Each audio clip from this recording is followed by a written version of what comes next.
Throughout the depths of human history, enigmatic artifacts have often served as keys to the forgotten realms of knowledge, hinting at sophisticated cultures and intricate belief systems now, of course, lost to time, but not lost to history, thanks to archaeology.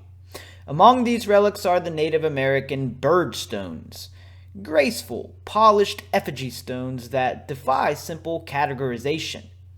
These artifacts, primarily associated with the ancient peoples of the eastern woodlands in what is now the United States, provide tantalizing glimpses into the spiritual and practical lives of their creators.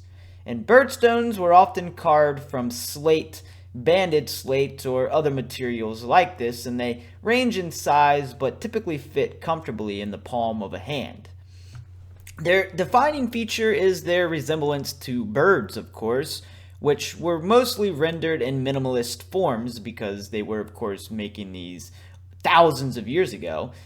The smooth flowing lines of these effigy stones would suggest a deep understanding of artistic abstraction, which would also indicate enough time to create these effigy stones. But what I mean by that is they didn't necessarily have a fully nomadic lifestyle. They were beginning to become more sedentary, and they were able to develop things like birdstones because they had more free time. The question is were they just simple tools, or were they more ceremonial or religious objects? Or sometimes, if you look hard enough, they'll be both. For centuries, researchers have debated the function of birdstones, and early archaeologists speculated that they were ornamental or symbolic, representing birds revered in Native American religion. The placement of drilled holes at the base of many birdstones suggested that they might have been mounted on staffs, or potentially worn as in a sort of adornment. They could have also possibly served as totems of clan identity or spiritual guardians. You can imagine today, imagine a Christian person wearing their cross or having their cross in their home, right? On the wall or something like that. The birdstones were probably very much in accordance to that kind of idea. It was more of a religious ceremonial piece. You can imagine maybe walking into a Native American wigwam, which is what their houses would have been called, and you possibly would have seen a birdstone or a bird effigy of some sort, and that would have been akin to their religion. The bird commonly represented the heavens above, whereas the serpent more or less represented the underworld, and some of these meanings have different meanings kind of built into them, but we'll delve into that in another video. Beyond their utilitarian purposes, birdstones have held profound spiritual significance. Birds occupy a sacred space in many, if not all, Native American cultures, and they're often seen as messengers between the earthly and the divine.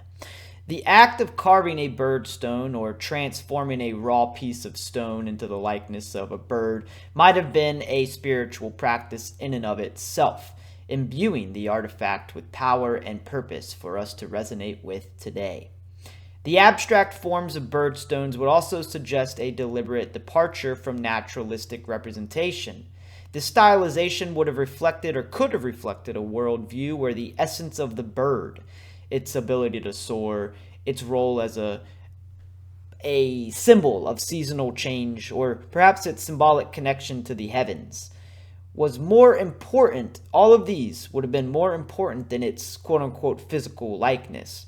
And in this way, birdstones may have served as trinkets of some sort. Not necessarily trinkets, because that can be deemed a derogatory term for cultures, but more as a talisman, linking their owners to the greater forces of the universe. The craftsmanship of birdstones is also another marvel of itself. Many were meticulously ground and polished, a process that would have taken weeks or even potentially months using the tools available at the time. This level of dedication again speaks to their importance within the culture, and it also gives us insights into how sedentary they truly were.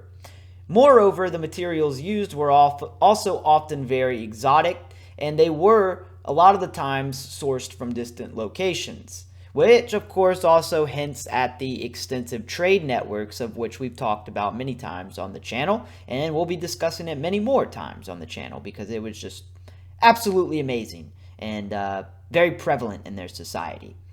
The presence of birdstones far from their presumed points of origin suggests that they were valued commodities, exchanged among groups and possibly serving as a universal symbol of status or diplomacy. Their distribution raises questions about the interconnectedness of ancient Native American societies and the shared beliefs or practices that might have been united within these groups. The discovery of birdstones in the 19th and 20th centuries sparked a wave of fascination among collectors, archaeologists, historians, researchers, the whole nine yards. However, with this interest also led to widespread looting and the loss of a lot, and by a lot I mean a lot, of valuable contextual information. And as artifacts were removed from their original sites, much of their story was lost, leaving modern researchers to piece together fragments of a puzzle with many, many missing pieces. Today, birdstones are recognized as cultural treasures, housed in museums and studied with the respect that they deserve. Advances in technology such as 3D imaging, 3D printing, residue analysis, and the whole nine yards offers new avenues for understanding their creation and their use.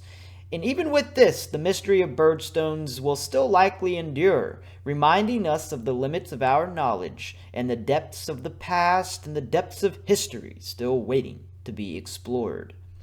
Ultimately, the birdstones of ancient Native American cultures are more than artifacts. They are symbols of a profound connection to the natural world and potentially symbols of a lost religion. Whether they served as tools, spiritual icons, or both, they embody a worldview where utility and beauty, the earthly and the divine, were seamlessly intertwined. And as we hold these stones and look at these stones in our hands and on videos today, we are reminded of the ingenuity and, more importantly, the spirituality of their creators. These enigmatic and mysterious objects invite us to look beyond the surface to seek understanding not only of the past, but also of our place within the intricate web of that past. This binds all living things across time and space, a truly shamanistic point of view. And like the birds they emulate, these stones transcend their immediate form, soaring into the realm of timeless and into the realm of universal. And it challenges us to reconsider what we think we know and how to approach the unknown with curiosity, reverence, and wonder. If you enjoyed this video, please make sure to check out my other videos. Make sure to leave a like and comment and all of that cool YouTube stuff.